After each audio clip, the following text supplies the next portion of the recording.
À qui parlez-vous le plus au quotidien? À votre meilleur ami? À vos collègues? À votre mère? Et si c'était à vous-même?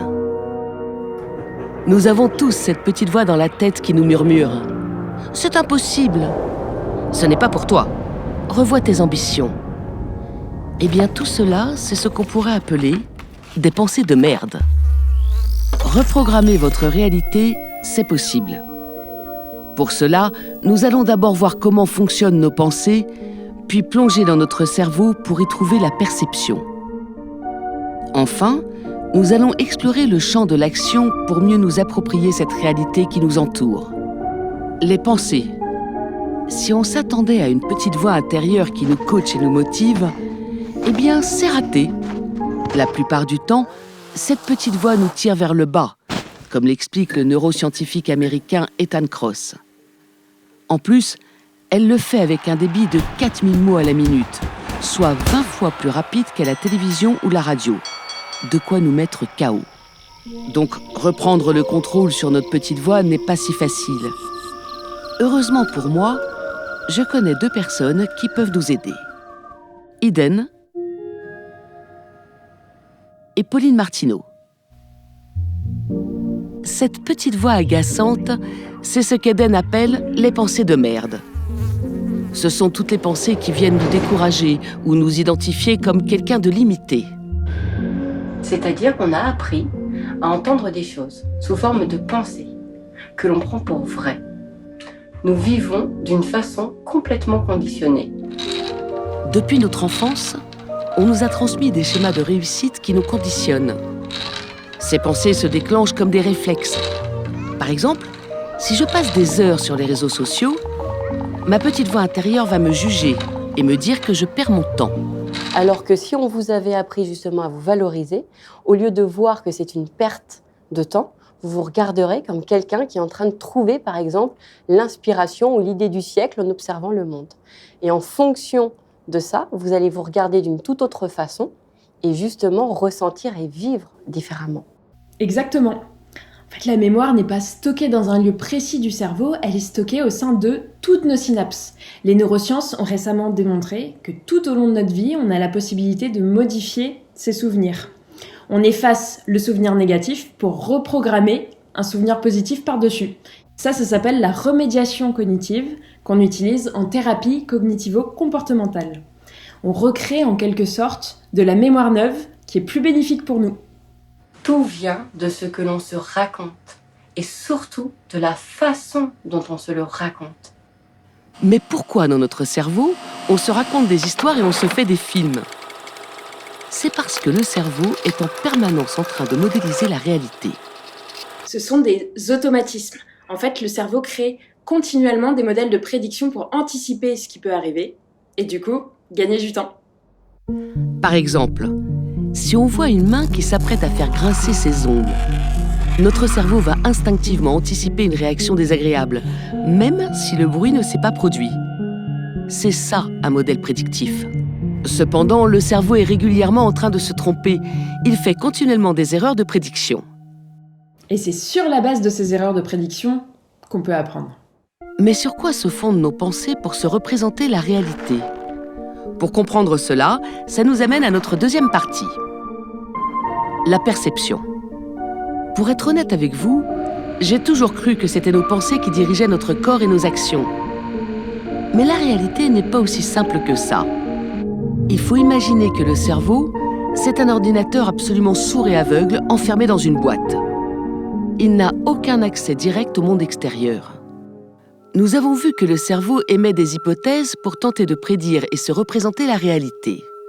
Mais pour comprendre ce qu'il se passe autour de lui, le cerveau a aussi besoin d'un maximum d'informations.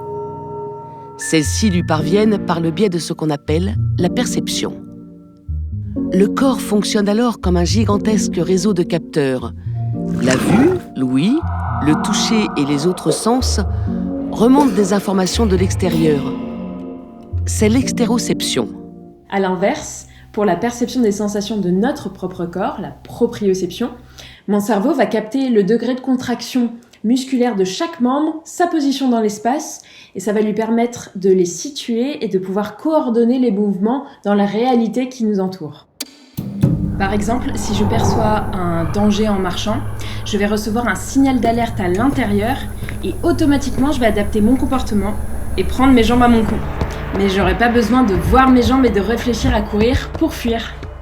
Eh bien justement, la compatibilité entre notre perception de la réalité et notre action dans l'environnement, c'est ce que l'on appelle l'autonomisation. Elle a été modélisée mathématiquement par 3 scientifiques. C'est l'ajustement de mon action en fonction de ce que je peux percevoir de mon environnement. Cette autonomie définie entre perception et action nous amène donc tout naturellement à voir une 3e partie, l'action. L'homme a façonné son environnement pour étendre son autonomie. Par exemple, les téléphones, les sonars ou les microscopes nous permettent d'étendre notre perception. De même que les voitures, les avions ou les ascenseurs permettent d'étendre notre action. Aussi, l'homme a remplacé le naturel compliqué par un artificiel simple. Car il faut avouer qu'il est plus simple d'allumer la lumière avec un interrupteur qu'avec 2 silex. Et donc en fait, on contribue à créer notre propre autonomie dans le monde. Un monde conçu par et pour l'homme. Donc dans ce contexte, on est plutôt autonome, c'est sûr. En revanche, on en devient dépendant envers tout ce qui nous entoure, dépendant de la confiance qu'on a envers les personnes qui ont construit tout ça. Non seulement on comprend de moins en moins comment les objets qui nous entourent fonctionnent, mais en plus, ils comprennent de mieux en mieux comment nous, on fonctionne.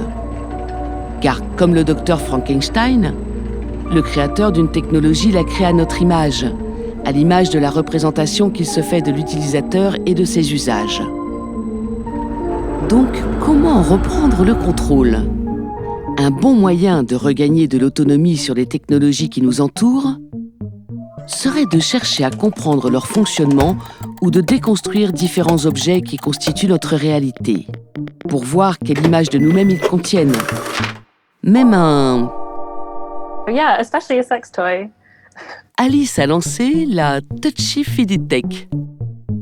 Touchy-feely tech are empowering people with the tools to build their own technology, to really rethink what the design of our vibrator should or could be, and really rethink the way that we own our technology, or perhaps the way that the technology can sometimes own us.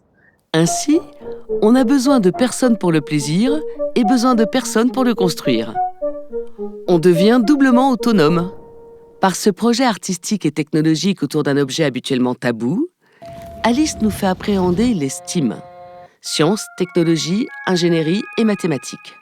So people need programming for this project, mostly to be able to customize the coding patterns of the vibration. So this can affect how it feels and also how it responds to the world around us. But actually, there's so many different kinds of people, so many different kinds of bodies, so many different kinds of identities that come and use technology. So you can really use coding to unlock the different ways of creating technology for yourself and being able to really personalize it to suit you and to really think about what you like within technology. Et si on ne sait pas vraiment ce qu'on aime ? Precisely. It's also an invitation to explore yourself, to discover what makes you vibrate and to get more intimate with yourself. Jusque-là, je pensais que cette activité était essentiellement solitaire. Mais en réalité, c'est tout le contraire. Ce cours de techno se déroule en fait en atelier collectif. We're lowering the barriers to having open conversations around sexual health and pleasure by making the process of building sex toys fun and educational.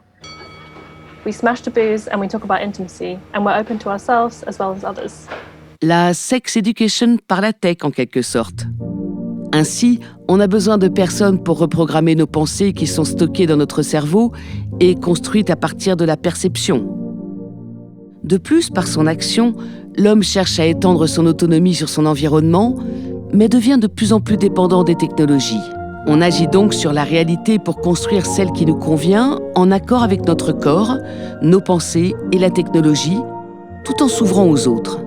C'est en ce sens que l'on peut reprendre le contrôle, et la boucle est bouclée.